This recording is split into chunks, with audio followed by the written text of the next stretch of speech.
Little fish. I say, Lord, be my savior when it comes to getting this paper. Please protect me from my haters. Just say me and I won't save us. Say amen. Amen, amen, amen, yeah. Amen. That boys and they can't win. Can't win, can't win, can't win, can't win. Jet. Going up. We in it, we gonna. Going up. Did it like my persona. Going up. Bibbing up was honest. We used to drive them hardest. Then we pull up in the furnace. Glow up. Walk in. Show up. Baby, hold up. Glow up. Boys, don't touch. We flow up. Yeah. I'm laughing to the bank. All new blue Benny Franks.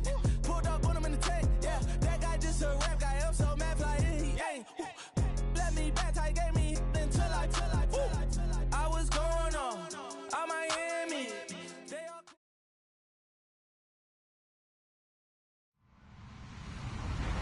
Hello, everybody. I'm Larry Ridley. You're tuned in to the NFL on EA Sports. In today's game, passing may come at a cost. The Rams are top 10 in forcing interceptions, and they'll be up against the Saints, who will be testing that coverage. All right, Larry, EA Sports coverage of the National Football League is on the air. Who said the crowds wouldn't embrace football being back in L.A.? You certainly couldn't tell that by what we saw a few moments ago. These folks are pumped up as their Rams get set to do battle with the New Orleans Saints.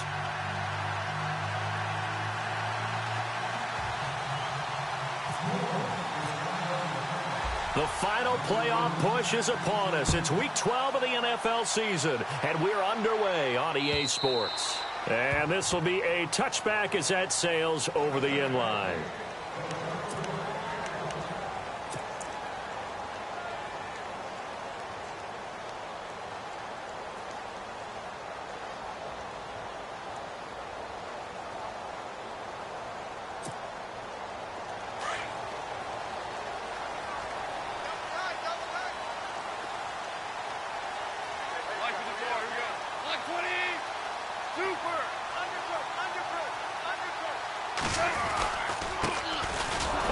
Carry here for Charles Sims. And he will lose yardage and be backed up to the 24. It's a loss of a yard there, and now second down. Well, forget about finding a lane there. He barely had time to look up before he was planted in the backfield. Probably fortunate he was able to hold on to the football. So now 11 yards to go for this offensive unit. It's second down.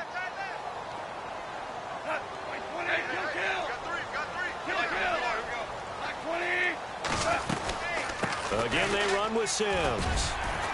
And he'll work his way across the 30 to the 32. That second down run a big help as 7 yards leaves him with just a 3rd and 3 now. On a second and long, it's really nice to see an offense that has enough confidence to run the football in that situation. I think that goes back to their practice and game planning. They've seen things that they've seen on tape and in previous games that led them to believe that even in a long-distance situation, they can still run the football and gain enough yardage to put themselves in a good spot on 3rd down.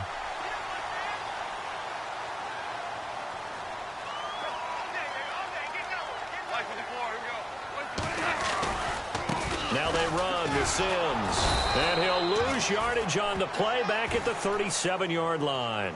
That's going to go as a loss of a yard, and it'll be second down. And the offense there, the O-line, everybody really on offense, they were just manhandled at the point of attack. Yeah, you could pretty much call them all out, couldn't you? Almost by name, right? That was a very tough sequence for the offensive line. But how about that defensive front, creating a new line of scrimmage and creating a lost yardage possibility? 2 for 66.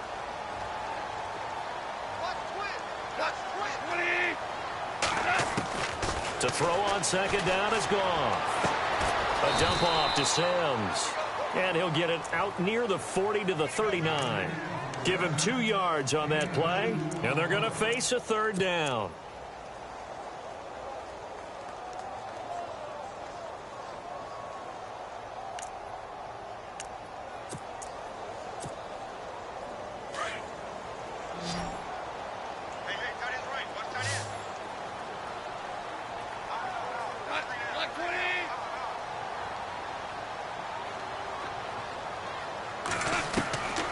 From the gun, here's Goff. And he fires one that's intercepted.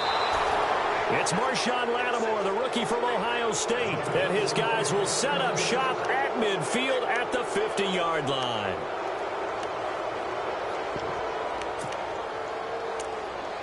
Out onto the field comes New Orleans. And, Charles, if the season ended today, and it's not going to, we still have December left. More football. We're only in November. But they would be a wild card team. And that's great. They'd be in the playoffs, but you know they're trying to bump up to be one of those division leaders. That guarantees you at least one home game in the playoffs, and that's what you're really seeking. But there also isn't much margin for error for this team, right? Because right where they're sitting, a 2-game losing streak could have them out of the playoffs. So they've got to make sure they continue to keep the momentum going. Absolutely. There's some sharks smelling blood in the water behind them. Second down following the run.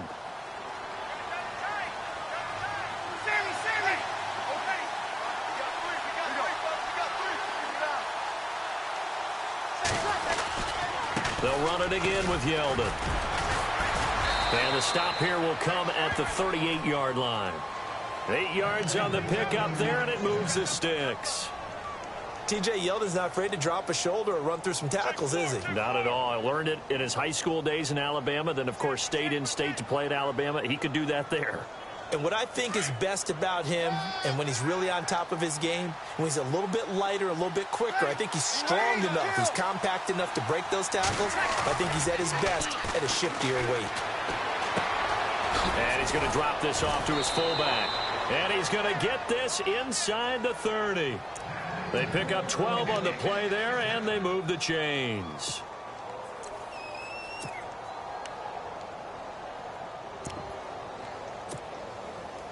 So the offense lining up 1st and 10.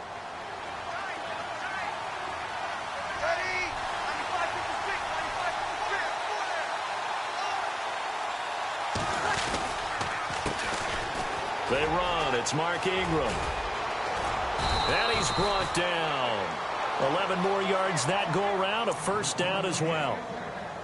That O-line, they cleared a big hole there on that run. The athleticism of offensive lines continues to evolve, and we're seeing it here. Not only are they controlling things right at the line of scrimmage, but they're able to get upfield to get to what we call the 2nd and the 3rd levels. You know, get to the linebacker spot, the secondary spot, getting all the way downfield with their blocking, which helps keep the running back clean. They'll try to continue that trend here this afternoon.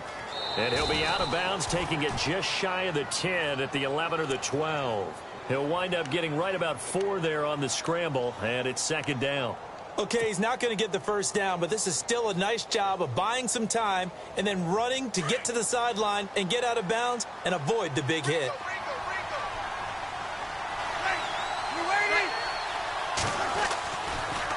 On 2nd down, here's Yeldon. And a pickup of about 4 down inside the 10 to the 8-yard line. It's really simple to say that they know their identity, that they are a passing team. But one of the reasons that they're so successful, they know how to mix in the run and make sure that they keep the defense off balance and not able to just simply say, let's go get the quarterback and disrupt things.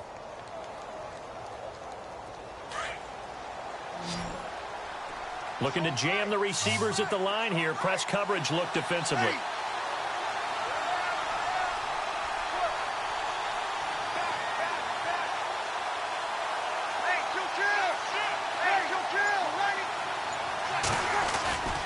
They'll try to run for it with Yeldon. And he'll be stopped just outside the 5 at the 6. It'll be called a gain of 2, and that'll leave them with some options here on 4th and inches. I'll bet they thought they had picked that one up because it was a 3rd and 2 call, and they got awfully close. Now we're at 4th and inches. I wonder if they think they're feeling lucky here and maybe want to go pick it up. The offense here not budging. They're going to fight for it on 4th and inches.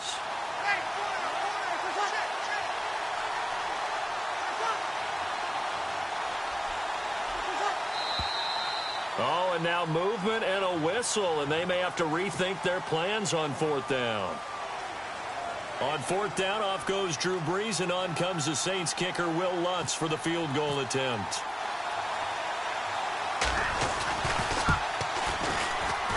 And Lutz's kick is good. And the Saints are going to take a 3-0 lead.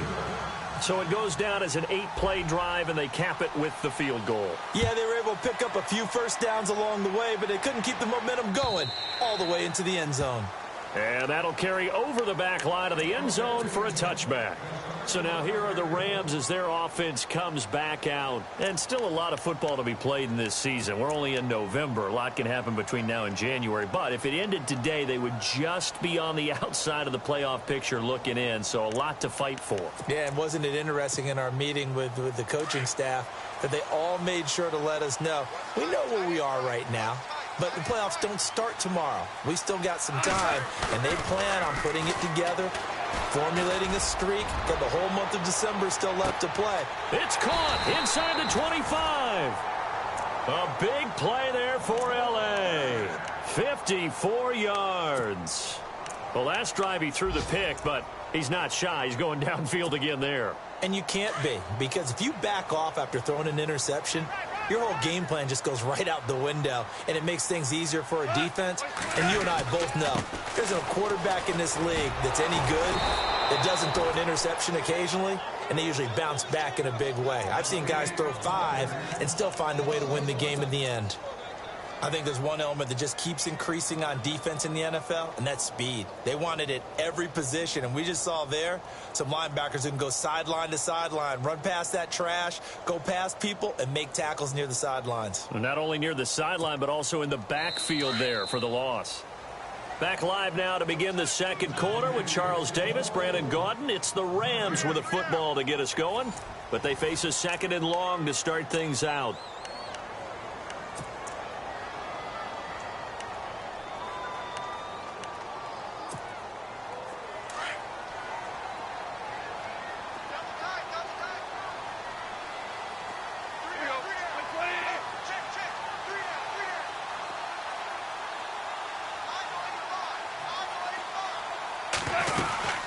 They'll run it again with Sims. And again, the run defense stout this time. He maybe gets back to the line of scrimmage, but no more. Maybe a gain of a yard that time, but yeah, from the spot, actually no gain. So 3rd and long.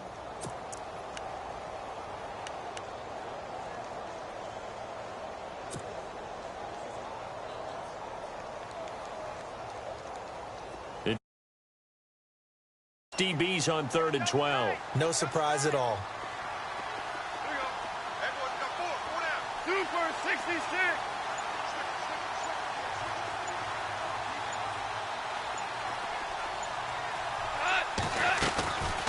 They'll run it now out of the gun. No gain there on the play, and that's going to leave them with a 4th down. One of the things I love about this game is there's a match of wits throughout the game. Who's going to get the advantage? Who's going to catch someone off guard? It's like the offense thought they might catch the defense off balance with that play call, but unfortunately, that didn't work for them. And Zerline's kick is good. And that will tie us at 3-3. So a good snap, good hold, and that one's right down the middle. Never in doubt. Just the way you used to hit them, Brandon. And this will not be returnable. It's out of the back of the end zone for a touchback. Well, if you haven't got enough football this Thanksgiving weekend, there's still more to come. Tonight, yes, you're pumped up. It's 2 of the most storied franchises in NFL history doing battle, the Packers and Steelers from Heinz Field. Then tomorrow night, more. Wrap up your Cyber Monday with the Texans at the Ravens from Baltimore. Man, is it time to start shopping already? Just go online, man. I said Cyber Monday. Click, click, click. They'll start out on the ground. It's T.J. Yeldon. And they get him down, but not before he takes it across the 40-yard line.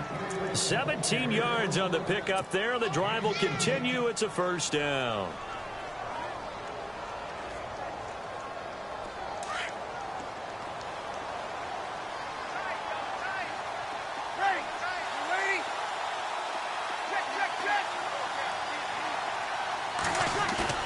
They go play action here on 1st down. And his throw's going to be incomplete. It's a lot of contact going on there, and in the end, unable to keep 2 hands on the football and bring it into his body. Everything looked pretty good until the finish.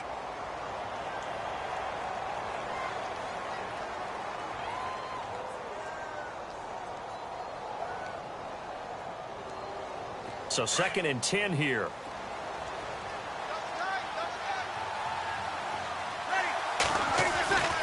Now Breeze. And this is incomplete. The target that time, Michael Thomas. And it's 3rd down. Pretty nice coverage there, but a missed opportunity for an interception. Let's face it, a lot of these defenders, they've got it all. Speed, athleticism, hands, a little bit questionable.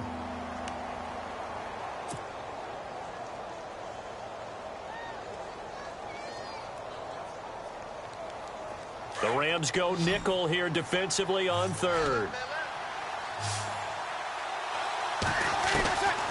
Working from the gun, it's Breeze. He's going to flip one out here to his running back. And he'll get it out a couple yards shy of midfield at the 48. Give him 6 on the play, and that's going to make it 4th down. Now the 9th-year man from LSU, Thomas Morstead, on to punt. Deep for the Rams, Tavon Austin. And he gets it away, a directional kick going toward the sideline. And this is going to be ruled out, I think, just inside the 20. Yes, it will. Side judge calls it at the 19-yard line. And now out on the field, here comes Los Angeles. And after the field goal last time, we'll see what they can get here. At least they got points out of the last drive, Charles. I never met an offensive coach that didn't want to drive to end with a kick. Most of them wanted to end with a PAT, right? In this case, a field goal, they'll take it. Way better than the alternative, which is a punt. Yeah, but you met fan bases that wanted that, that weren't happy with that field goal. I haven't met a fan base yet that wants to drive to end with a kick, other than the extra point. That's it. Well, that play was doomed right from the start. He just about ran into every defender on that one, didn't he? It felt like everyone got a piece of that tackle. Under 4 to go now as the clock runs and they come up on 2nd down.